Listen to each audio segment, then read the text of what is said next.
How's it going, everybody? This is Beat the Bush. This is the best with 10-inch 240 watt meat slicer. Main reason I got this is to cut shabu shabu meat. When you cut it yourself, you save about $10 each time. If you really like shabu shabu, if you just eat it like 30 times or so, this thing will pay for itself. Shabu shabu is really easy to make. You just need high quality ribeye and there's not much cooking involved. Let's check out this machine. Change it from a thickness of 0 all the way to 12 millimeters. That's 12 millimeters. When the knob is set at 1, it does show 1 millimeter. It's made of a lot of solid aluminum, very high build quality. It is a commercial machine. Glides super smoothly on ball bearings.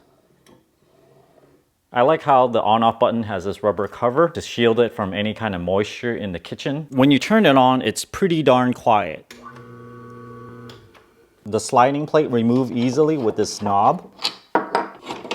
It's made out of a lot of solid aluminum. This knob here holds the blade top on. If you unscrew this, push the back knob in and you can remove this plate. It's a solid piece of metal. The blade says made in Italy, 0.1.Z, food safe. This funny thing on top is the blade sharpener. Unscrew this. This piece you can push in to sharpen the front of the blade.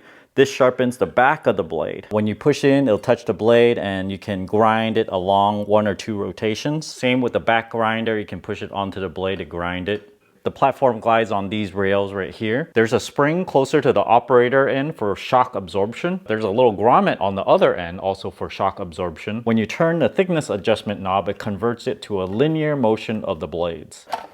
There's a giant relay here, commercial switch, very heavy duty stuff all over. It looks like it's belt driven here. The entire casing is cast aluminum. The bearing is right there and it glides on top of this rail. It comes with a bread deflector, a clear front fence, this little cleaning brush, an Allen wrench, and some grease for the table rails. You can remove this bolt and install the bread deflector. And as it comes here, it would get pushed out. Otherwise, it's gonna come here and it's a 90-degree angle, so it can't get pushed out. Installing the clear guard, this can keep some splattering from reaching you. I got a -2 degrees Fahrenheit New York steak from my freezer. Put it in, clip it in there, turn it on.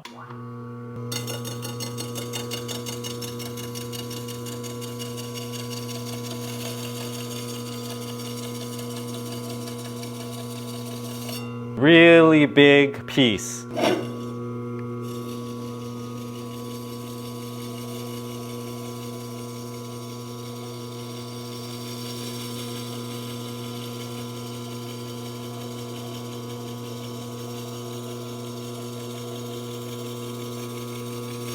I still have like half of the steak left, and this is typically a medium shabu shabu. 0 ounces. 4 ounces is like 1 burger, and I still got the rest of this steak, another 9.6. Let me get to 7 ounces here. 1 more slice probably. 7.15, yeah. This would be considered large or extra large. I have a few extra pieces towards the end over here, but you can probably still eat this. I got 1 7-ounce plate and another 7-ounce plate. This is actually enough for 2 meals. This is the Mizkan Goma Shabu. It means it's white sesame seeds. Tastes great. I recommend this one. You need there. That's a good amount. Shabu shabu is so easy to make. Veggies, a piece of carrot, New York steak sliced meat, manuka honey drink that is sort of fizzy, white rice, bonito flakes in there for some flavoring in the soup, and the New York steak bone because I bought the bone version. And we just dip it in, swoosh it around a few seconds. I'll put in some sesame sauce here.